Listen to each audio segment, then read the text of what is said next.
Assalamualaikum warahmatullahi wabarakatuh. Selamat pagi dan salam sejahtera untuk kita semua. Yuk belajar bersama Cerdas Tangkas. Anak-anakku yang luar biasa, pada pertemuan kali ini kita akan belajar bersama buku pendamping Cerdas Tangkas untuk kelas 1, 2, 3, 4, 5, dan 6. Di buku Cerdas Tangkas ini merupakan buku pendamping untuk buku tema kalian ya. Nah, di sini kita akan belajar di semester 1 untuk kelas 1, 2, dan 3. Kita akan belajar mulai dari tema 1, tema 2, tema 3, dan tema 4. Untuk kelas 4, 5, dan 6 kita akan belajar dari tema 1, tema 2, tema 3, tema 4, sampai tema 5. Nah, anak-anakku, di era pandemi ini jangan lupa, mari kita tetap mematuhi protokol kesehatan dengan menjaga 5M. Memakai masker, menjaga jarak, mencuci tangan, menghindari kerumunan, dan mengurangi mobilitas. Bersama kita bisa melawan COVID-19. Nah, anak-anakku, jangan lupa sebelum belajar kita berdoa dulu ya, sesuai dengan ajaran agama dan keyakinan kita masing-masing, supaya kita mendapatkan ilmu yang bermanfaat. Berdoa dimulai. Selesai. Jangan lupa, biar tambah semangat, kita salam PPK dulu ya. Salam PPK, cerdas, berkarakter, menyenangkan, luar biasa. Yes. Selanjutnya mari kita ikuti pembelajaran ini dan jangan di skip.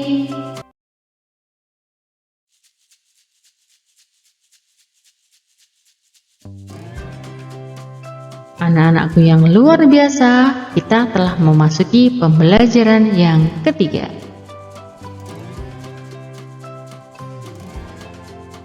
Nilai-nilai yang terkandung dalam sila-sila Pancasila. Ada ketuhanan yang Maha Esa. Sila pertama mengandung pengertian bahwa masyarakat Indonesia mengakui Tuhan sebagai pencipta alam semesta. Mereka mempunyai kebebasan untuk mengerti agama dan menjalankan ibadah sesuai dengan ajaran agamanya. Juga mengajak manusia Indonesia untuk saling menghormati antar umat beragama. Sila yang kedua yaitu kemanusiaan yang adil dan beradab. Sila kedua mengandung pengertian bahwa bangsa Indonesia diakui adanya persamaan derajat antara sesama manusia, sehingga warga negara memiliki hak dan kewajiban yang sama. Mengembangkan sikap tenggang rasa dan melakukan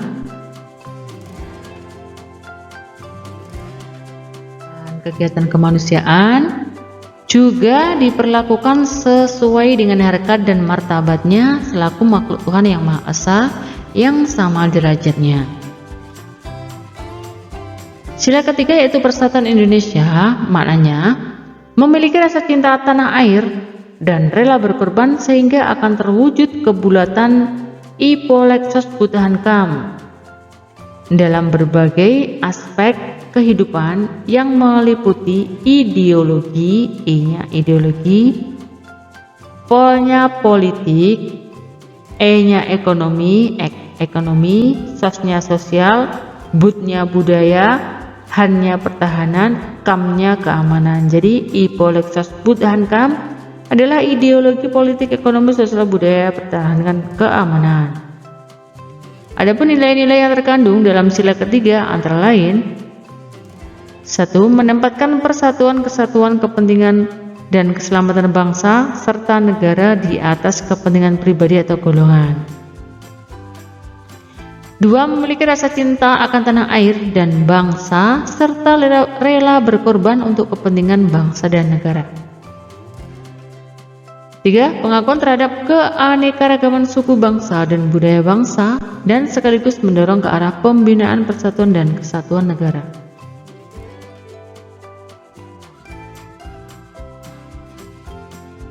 Sila keempat, kerakyatan yang dipimpin oleh hikmat kebijaksanaan dalam permusyawaratan perwakilan.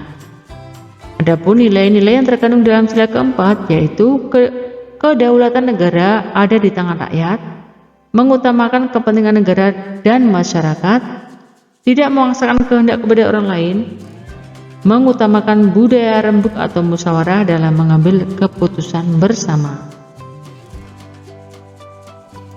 Sila kelima, keadilan sosial bagi seluruh rakyat Indonesia. Maknanya, mengharap rakyat Indonesia tidak melakukan perbuatan yang merugikan kepentingan umum. Dengan cara bersikap adil terhadap sesama, bekerja keras, mewujudkan sikap kebersamaan, melakukan pekerjaan yang berguna bagi kepentingan umum.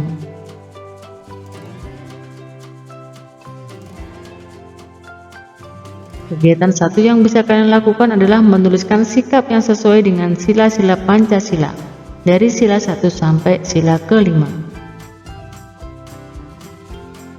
Letak wilayah Indonesia.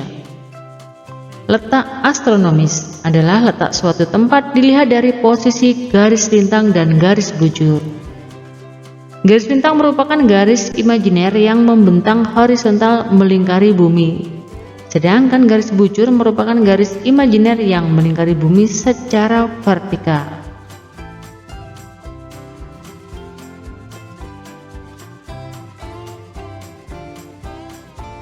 Garis lintang dan bujur dibagi menjadi dua, yaitu garis lintang utara dan garis lintang selatan yang dibatasi oleh garis ekuator atau khatulistiwa, dan garis bujur barat dan bujur timur yang dibatasi oleh Greenwich Mean Time.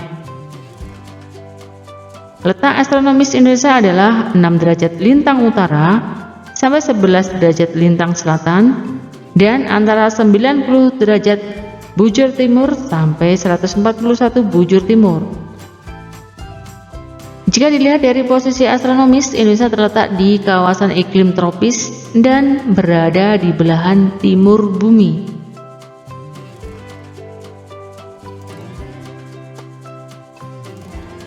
Indonesia berada di kawasan tropis. Hal ini membuat Indonesia selalu disinari matahari sepanjang tahun.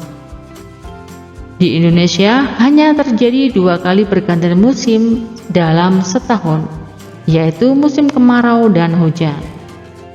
Sedangkan pengaruh dari letak dilihat dari garis bujur, maka Indonesia memiliki perbedaan waktu yang dibagi menjadi 3 daerah waktu, yaitu Indonesia bagian timur atau WIT, Indonesia bagian barat, Indonesia bagian tengah atau WITA, dan Indonesia bagian barat atau WIB.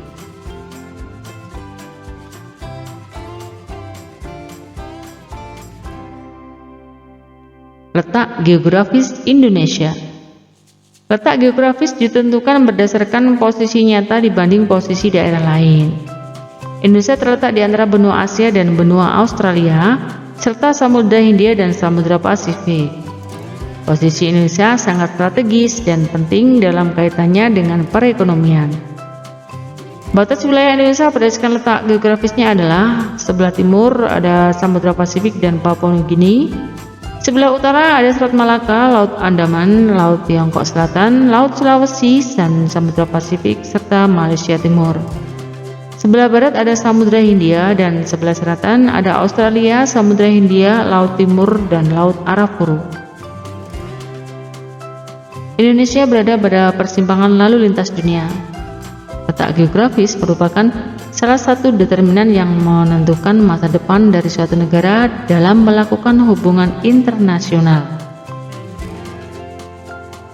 Kalian bisa mencoba menggambar peta Indonesia berdasarkan letak garis bujur dan garis lintang ya.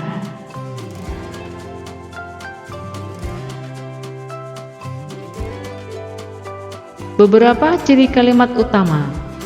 Kalimat utama dapat berdiri sendiri dan memiliki arti yang jelas, sehingga tidak dibutuhkan konjungsi atau kata sambung, baik antar kalimat maupun intra atau dalam kalimat. Kalimat utama berisi suatu permasalahan yang dapat dikembangkan secara rinci. Kalimat utama merupakan pernyataan yang bersifat umum dan bisa dikembangkan. Ciri-ciri kalimat penjelas atau pengembang merupakan pendukung gagasan pokok kalimat utama. Kalimat tidak otonom, mendeskripsikan atau menjelaskan topik. Di kegiatan 3, kalian bisa membuat teks suatu paragraf yang terdiri dari kalimat utama dan beberapa kalimat penggembang tentang kesehatan tulang. Selamat mencoba.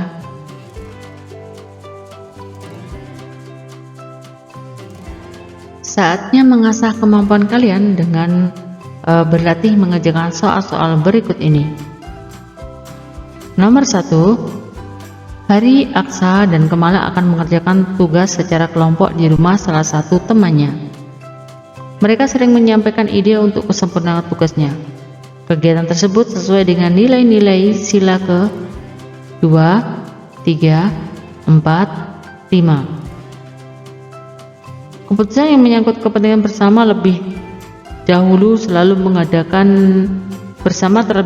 selalu mengadakan musyawarah untuk mencapai mufakat. Hal ini sesuai dengan Pancasila sila ke 1, 2, 3, 4. Nah, jika sudah mengetahui jawabannya bisa kalian silang. Meneladani sikap pahlawan tak berhubungan di Taman Makam Pahlawan, rela berkorban merupakan pengamalan sila Pancasila yang berbunyi ... Persatuan Indonesia, misalnya seperti itu ya. Kalian silahkan menulis jawabannya. Saling menghormati kebebasan beribadah sesuai dengan agama masing-masing disebut toleransi. Nomor 5, musyawarah untuk mencapai mufakat dilakukan dengan semangat sebagai ciri khas kepribadian bangsa Indonesia. 19, membagikan sembako kepada masyarakat yang sedang diisolasi dalam masa pandemi COVID-19 merupakan pengamalan Pancasila, yaitu sila yang ke ...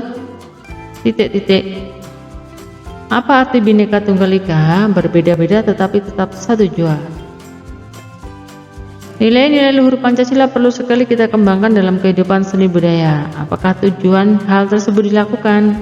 Tujuannya untuk apa? Untuk menghargai seni budaya yang beraneka ragam di setiap daerah sebagai sumber dari budaya nasional. Nilai-nilai Pancasila yang sudah berkembang dalam kehidupan sosial budaya masyarakat.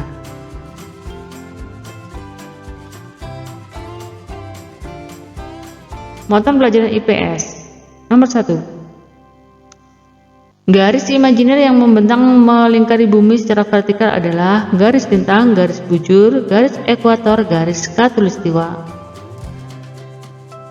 Nomor 2, secara geografis letak wilayah Indonesia memiliki batas bagian selatan adalah Australia dan Pasifik, Laut Timur dan Laut Andaman, Samudra Hindia dan Selat Malaka, Laut Arafuru dan Samudra Hindia. Jawabannya Laut Arafuru dan Samudra Hindia. Nomor 3, Indonesia disinari matahari sepanjang tahun, maka Indonesia disebut sebagai daerah tropis. 6 derajat lintang utara sampai 11 derajat lintang selatan dan antara 95 derajat bujur timur sampai 141 bujur timur merupakan letak Indonesia secara astronomis. Maluku dan Papua termasuk wilayah Indonesia dalam pembagian waktu Maluku dan Papua, WIT, waktu Indonesia Timur.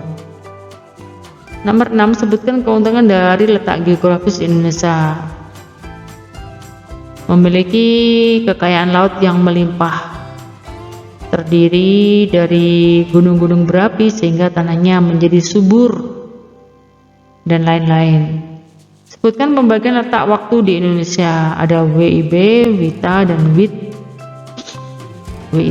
WIB, WITA, WIT. Jelaskan perbedaan antara letak astronomis dan letak geografis negara Indonesia. Letak astronomisnya berdasarkan garis lintang dan bujur. Letak geografisnya terletak di antara dua benua dan dua samudra.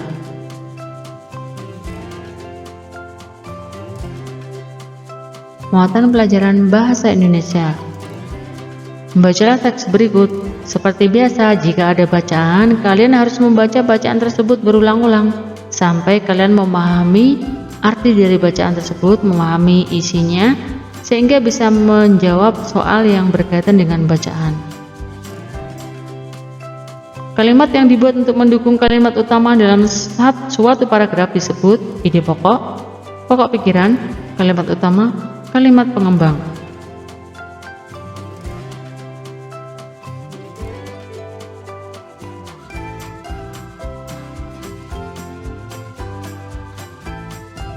Peserta diminta untuk menyampaikan ide dalam musyawarah untuk mencapai mufakat, sinonim kata ide. Gagasan. Nomor 4, mengembangkan kalimat dalam paragraf tidak boleh menyimpang dari ide pokok. Kata mengembangkan berasal dari kata dasar kembang. Nomor 5, pedagang di pasar menjual barang dagangannya yang diperoleh dari produsen. Antonim dari produsen, antonim itu lawan kata ya, kalau sinonim tadi persamaan. Antonimnya adalah lawannya adalah konsumen.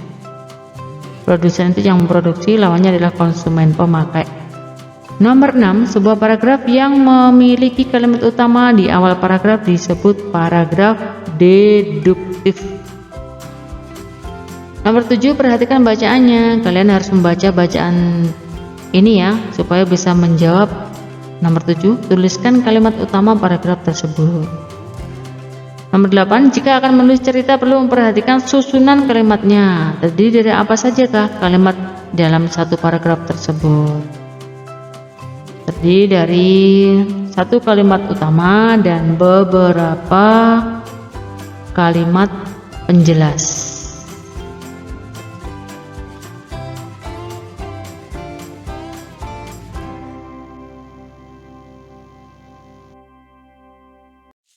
Demikian tadi anak-anak pembahasan yang bisa Ibu sampaikan. Mohon maaf atas segala kesalahan dan kekurangan ya, baik yang disengaja maupun yang tidak disengaja. Sampai jumpa di pembelajaran yang keempat. Ibu akhiri, wassalamualaikum warahmatullahi wabarakatuh.